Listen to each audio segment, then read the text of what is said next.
6 years old, I had my first love affair. Yeah, really.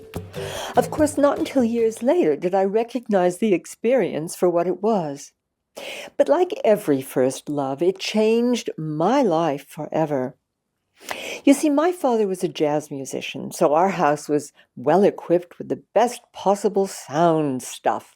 He and I loved to listen to music, just about any music available, at full volume, of course, and this my mother could not stand, which made it even more exciting. While my playmates roamed the hills of Hollywood, skinning their knees, I would lie on my belly in our living room, listening to music as loud as I could make it. One day, combing through our vast supply of records, I came upon Stravinsky's Rite of Spring. The name meant nothing to me, but I liked the colors on the cover, so I put it on the record player, turned up the volume, and flopped down in front of our huge speakers. Oh, strange, mysterious, discordant sounds flooded my body, opening a secret door to somewhere deep inside me. I don't know, some mysterious inner world I'd never entered. Now, I didn't even know such a place existed. I trembled with fear and excitement while Stravinsky's music continued to wind its way through my body. I flushed hot and then cold. My heart raced and then calmed. I lost all sense of place and time as I rode the waves of an imaginal sea of sound into unexplored worlds too numerous to even name. Now, I have absolutely no idea how long all of this lasted. Eventually, even what I thought of as a boat that carried me along on vivid images began to dissolve like sugar in water. In a perfect union, the sounds and the child that had been me swirled into a vortex and became lost in each other. We shared the excitement, fear, longing, fierceness, and sadness. As lovers, we had come together, music and child, in an immediate, passionate, all-encompassing union. Eventually, I found myself at the center of this whirlpool. Then, even the ecstasy of the movement vanished. And like Alice down the rabbit hole, I tumbled, not into Wonderland, but into an experience of unspeakable stillness. Zen practitioners claim that this experience is available to any moment, to each one of us. For me, it was an indescribable event, beyond space, time, beyond outside thought. Without the slightest possibility of ever being able to describe it, I knew that everything was as perfect as it was meant to be. In the words of Zen Master Suzuki, in this place I would eat when I was hungry, I would sleep when I was tired, and I knew that, and I quote, "It was fine yesterday, and today it is raining," unquote. Later on, I realized, in the words of Julian of Norwich, I was quite sure that, quote, "all things shall be well, and all things shall be well, and all manner of things shall be well," as she said. Okay, my affair with Stravinsky lasted more than 4 hours. At least that's what my mother said. She came and said to me, "Don't tell me you're still listening to that awful music." She had to raise her voice to be heard amongst the sound. "For God's sake," she said, "turn it off. Do something useful." So I did something useful. I went to school, then to university, where I learned at least some of what you're supposed to learn. I earned praises for top marks. I went to work. I won prizes. I gave birth to 4 children by 4 different men, raising them on my own. I wrote books and gave talks and led workshops and created products for programs and made television programs and so on and so on and so on. In effect, I did what millions of men and women do. I became the breadwinner, the carer, the nurturer of people's lives. Through all the years between 6 and now, my passion for music, painting, books, poetry, architecture, and movies has never left me. Far from it. During all of these years, The epiphany of emptiness that Stravinsky brought to me that day and the sense of absolute stillness has never faded. It's made it possible for me to create so many things as well as for me to explore new places and new ideas.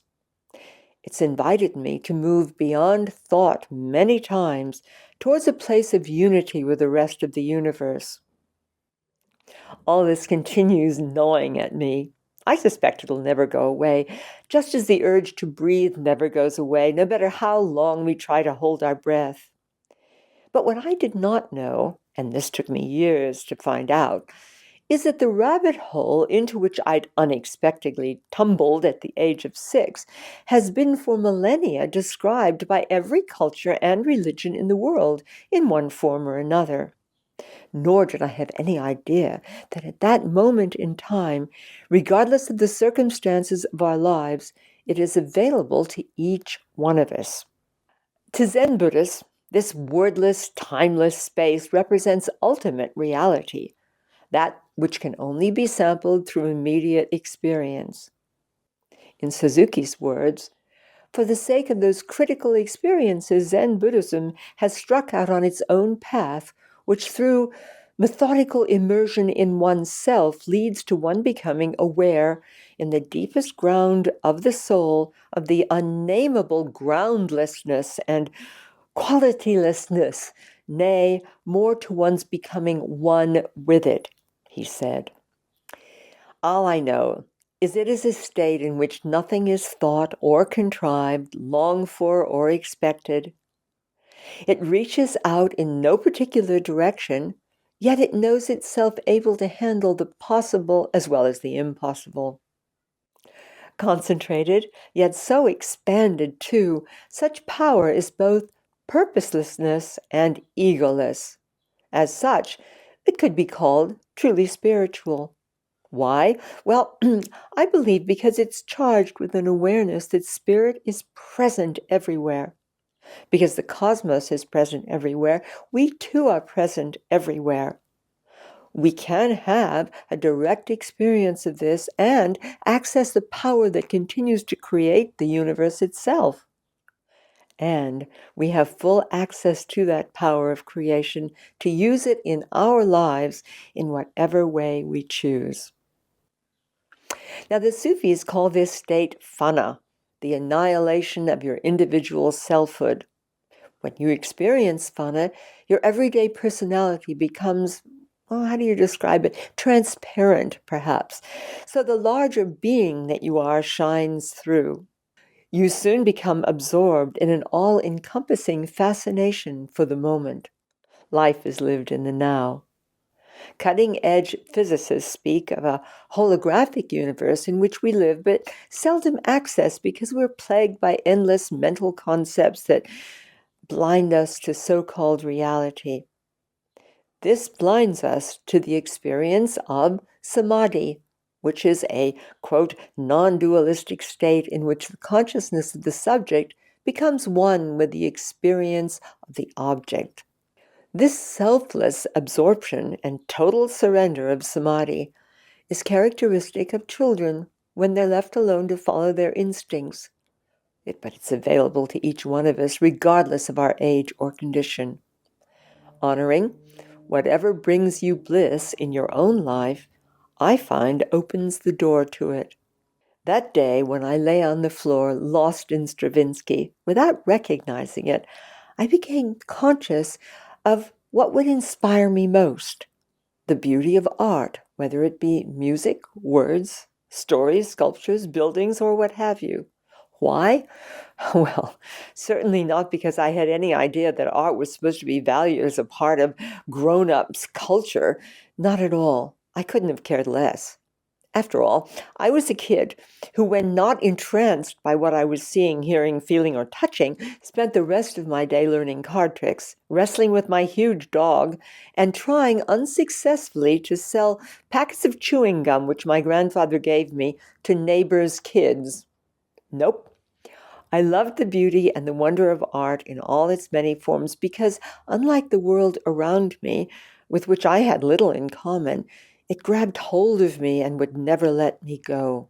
It demanded of me both a submission as well as an active participation in the making of it. I now believe that my first love affair at the age of 6 became the harbinger for how I have lived my life. But what I did not know, and this took me scores of years to find out, is that the rabbit hole into which I had unexpectedly tumbled at that age of 6 has been for millennia described by every culture and religion in the world in one form or another. Nor did I have any idea at that moment in time that regardless of the circumstances of our lives, it's available to each one of us. Honoring whatever brings you bliss in your own life opens the door to it.